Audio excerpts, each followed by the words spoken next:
নমস্কার, আমি সুজাতা। আমার রান্নাঘরে সবাইকে স্বাগত। তো আমি আজকে একটা নতুন রেসিপি করে দেখাবো। এই দেখুন, এই রামকচুরি বলে, এই রামকচুরি চিংড়ি মাছ দিয়ে আর এই রামকচুরি দিয়ে আমি ঝুরি ভাজা করব।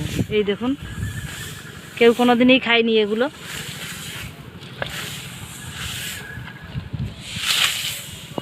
এই দেখুন, এইগুলোই আমি এখন তুলে নিচ্ছি।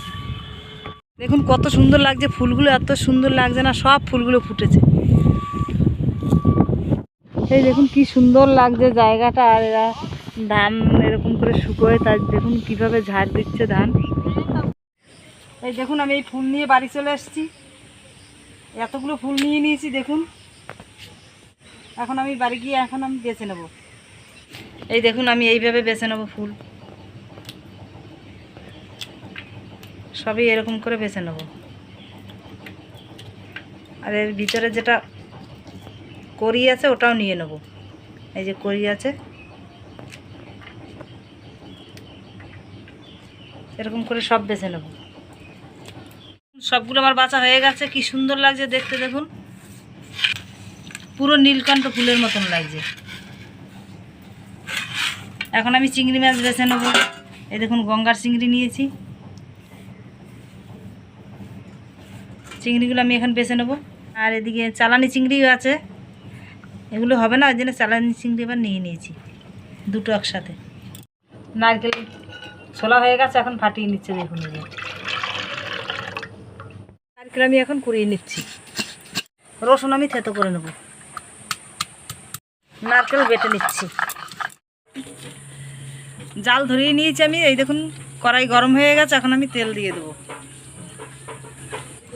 জিরে আর শুকনো লঙ্কা ভেঙে দিয়ে দিচ্ছি। পেঁয়াজ ভেজে নিচ্ছি তেলের ভিতরে। নুন দিয়ে দিচ্ছি আমি স্বাদ মতন, লঙ্কা কুচি। আমি চিংড়ি মাছ দিয়ে দিচ্ছি এর ভিতরে। আমি চিংড়ি মাছ বেছে ধুয়ে নিয়ে এসেছি, এখন দিয়ে দিচ্ছি। আমি হলুদ দিয়ে দিচ্ছি এর ভিতরে।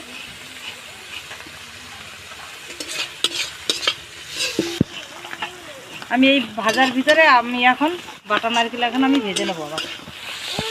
আমি এই দেখুন চারিদিকে আমি ফাঁকা করে দিয়েছি। এখন মাঝখানে এখন আবার তেল দিয়ে দিচ্ছি।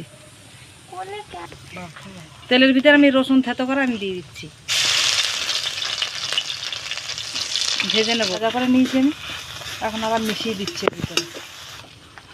ধুয়ে নেওয়া ফুলগুলো আমি এখন দিয়ে দিচ্ছি।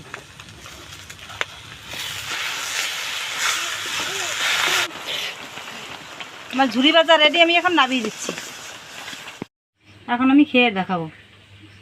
এই দেখুন কীরকম হয়েছে। আমার ভাই আর আমি খাবো এখন, না? হ্যাঁ, এই দেখুন খাচ্ছে। ভাজিটা খুব সুন্দর লাগছে দেখুন।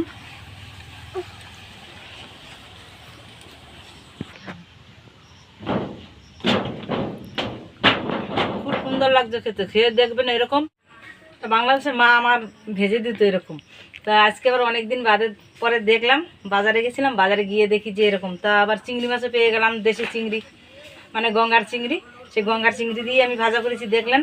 তা খেতে খুবই ভালো লাগছে। আর এরকম যদি আপনারা করে খাবেন এরকম। আর যদি রেসিপিটা দেখে ভালো লাগে, লাইক কমেন্ট শেয়ার সাবস্ক্রাইব অবশ্যই করে দিন।